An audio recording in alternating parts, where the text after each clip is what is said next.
दोस्तों, अष्टावक्र एक महान ऋषि थे जो जन्म से ही शरीर के 8 अंगों से टेढ़े मेढ़े थे। शरीर भले ही विचित्र था, लेकिन उनका ज्ञान गहरा और विलक्षण था। उनके पिता कहोड़ ऋषि वेदों के विद्वान पंडित थे। वे अपने ससुर उछालक ऋषि के आश्रम में पत्नी सुजाता के साथ रहते थे और रोज रात भर वेदों का पाठ करते थे। जब सुजाता गर्भवती हुई तो उनका बच्चा गर्भ में ही वेदों को सुनने लगा। एक रात उसने गर्भ से ही कह दिया, पिताजी, आप वेद तो पढ़ते हैं लेकिन सही उच्चारण नहीं करते। आपकी कृपा से मैंने गर्भ में ही वेदों का पूरा ज्ञान पा लिया है। लेकिन केवल शब्द दोहराने से ज्ञान नहीं मिलता। ज्ञान और सत्य तो आत्मा में होते हैं, ना कि शब्दों में। यह सुनकर पिता कहोड़ और उनके साथ बैठे ऋषि चौंक गए। कहोड़ को बहुत गुस्सा आया और उन्होंने गर्द से बालक को श्राप दे दिया, जैसे तू वक्रवाणी करता है वैसे ही तू 8 जगह से वक्र होकर जन्मेगा। समय आने पर बच्चा पैदा हुआ और सच में उसका शरीर 8 जगह से टेढ़ा था, इसीलिए उसका नाम रखा गया अष्टावक्र। अष्टावक्र के जन्म से पहले ही उनके पिता अर्षि कहोड़ धन की जरूरत के कारण राजा जनक की सभा में शास्त्रार्थ करने चले गए। वहां एक बड़ा आयोजन हुआ था। राजमहल के सामने हजारों गाय जिनके सींगों पर सोना चढ़ा था और गले में हीरे जवाहरात लटक रहे थे। घोषणा थी कि जो विद्वान वाद विवाद में विजय होगा वही इन गायों को ले जाएगा और हारने वाले को मृत्यु भी दी जा सकती थी। कहोड़ अर्षि का मुकाबला राज्य के महापंडित वंदिन से हुआ, लेकिन दुर्भाग्य से कहोड़ शास्त्रार्थ में हार गए और नियम के अनुसार वंदिन ने उन्हें जल में डुबवाकर मरवा दिया। कई दिन बीत गए लेकिन कहोड़ वापस नहीं लौटे। यह देखकर उदालक ऋषि अष्टावक्र के नाना ने खोज करवाई और पता चला कि कहोड़ की मृत्यु वंदिन के हाथों हो चुकी है। यह दुखद सत्य अष्टावक्र से छुपा लिया गया। वह अपने नाना को ही अपना पिता समझता रहा।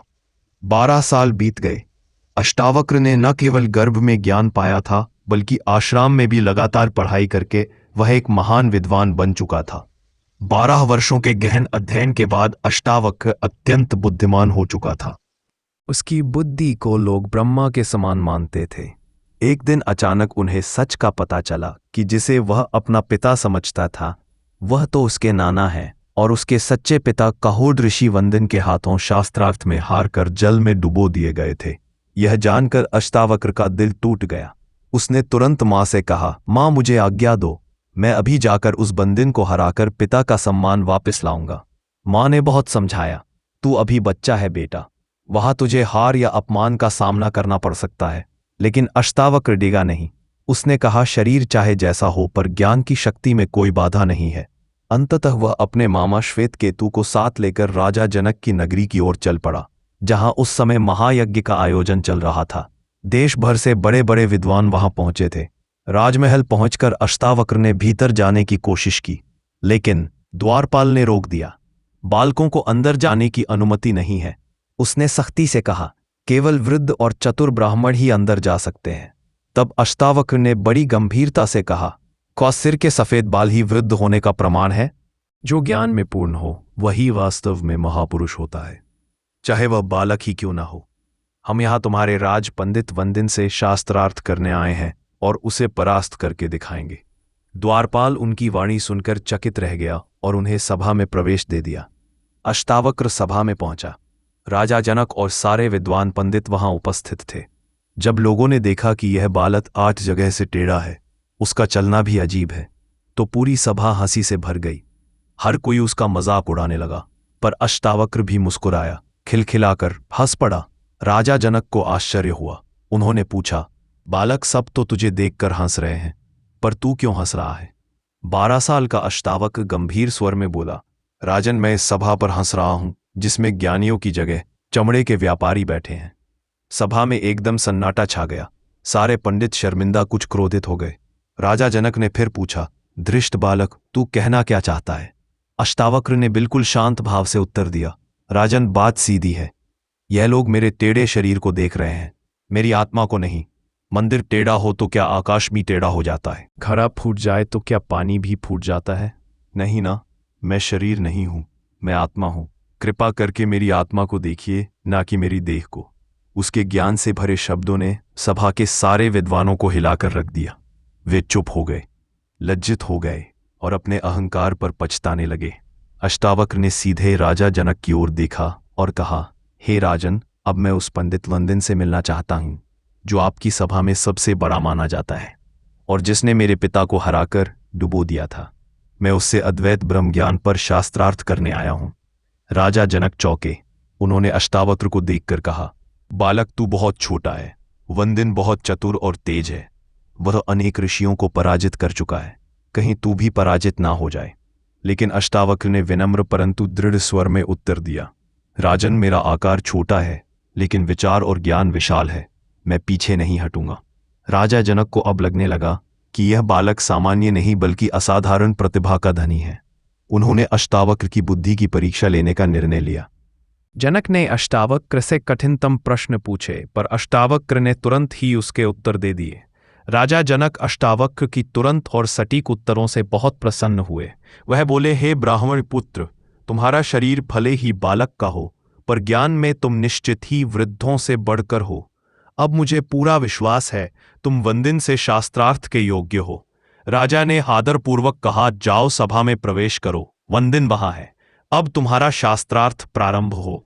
वंदिन और अष्टावक्र के गहन शास्त्रार्थ के बाद अष्टावक्र की वाणी और ज्ञान के आगे वंदिन निशब्द हो गया। वह हार चुका था। सभा में कोलाहल मच गया। चारों ओर से एक ही स्वर गूंजने लगा, अष्टावक्र की जय हो, धर्म की जय हो। राजा जनक और सभी विद्वान ब्राह्मण हाथ जोड़कर अष्टावक्र को प्रणाम करने लगे। सबको लग रहा था सच्चे ज्ञान की जीत हुई है। अहंकार की हार। वंदिन की हार के बाद अष्टावक्र ने सभा में कहा था, इसने जैसे मेरे पिता और अन्य ब्राह्मणों को जल में डुबोया वैसे ही इसे भी डुबो दिया जाए। सभा चुप थी पर राजा जनक भी मौन थे। अष्टावक्र को यह चुप्पी अपमान जैसी लगी। वह बोला, राजन, आप आज्ञा क्यों नहीं देते? चुप रहना क्या अन्याय को मौन समर्थन नहीं है? राजा जनक ने विनम्र स्वर में उत्तर दिया, हे ब्राह्मण पुत्र, आप तो साक्षात ब्रह्मा के समान हैं। आपके तेज, आपकी मेधा अग्नि और सूर्य से भी प्रखर है। आपने जो आज्ञा दी है मैं उसका समर्थन करता हूं। अब सबकी नजर वंदिन पर थी। वंद शांत स्वर में बोला, मैं यह दंड स्वीकार करता हूं क्योंकि इससे मुझे मेरे पिता देवता वरुण के दर्शन होंगे। यह मेरे लिए वरदान होगा। फिर वह अष्टावक्र की ओर मुड़ा और बोला, हे ऋषि अष्टावक्र, आप ज्ञान के सूर्य हैं और आपके तेज से अज्ञान का अंधकार दूर हो चुका है। मैं जाते जाते आपको एक वरदान देता हूं कि अभी इसी क्षण आप अपने पिता ऋषि कहोड़ को फिर से जीवित अवस्था में देखेंगे और उनके साथ अन्य सभी ब्राह्मण भी जल से बाहर आ जाएंगे। और उसी क्षण सबके सामने जल से एक अद्भुत दृश्य प्रकट हुआ। ऋषि कहोड़ और अन्य ब्राह्मण जल से साक्षात बाहर निकल आए। सभी ब्राह्मणों ने राजा जनक और अष्टावक्र को प्रणाम किया। राजा जनक ने उन्हें बहुमूल्य वस्त्र, आभूषण और सम्मान देकर विदा किया। अष्टावक्र की तेजस्वी वाणी, गहराई से भरे उत्तर और पिता के पुनर्जीवन ने राजा जनक को अंदर तक झकोर दिया। अब वह केवल एक सम्राट नहीं थे बल्कि एक जिज्ञासु शिष्य बन चुके थे। अगली सुबह जब राजा जनक महल से बाहर निकले तो उन्होंने मार्ग में अष्टावक्र को देखा।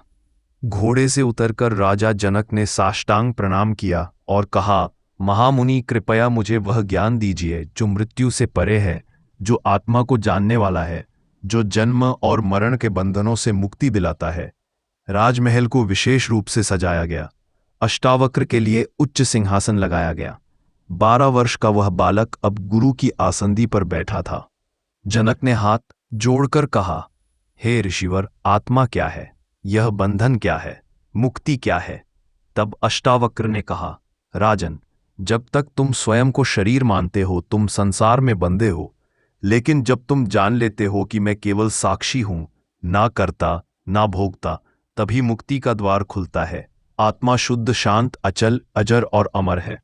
वह कहीं जाती नहीं, आती नहीं, वह बस है। यह संवाद केवल एक दिन नहीं चला। राजा जनक प्रश्न करते गए और अष्टावक्र उत्तरों में ज्ञान की गंगा बहाते गए। इन गढ़ प्रश्नों और उत्तरों से एक महान ग्रंथ की रचना हुई जिसे आज हम अष्टावक्र गीता या अष्टावक्र संहिता के नाम से जानते हैं।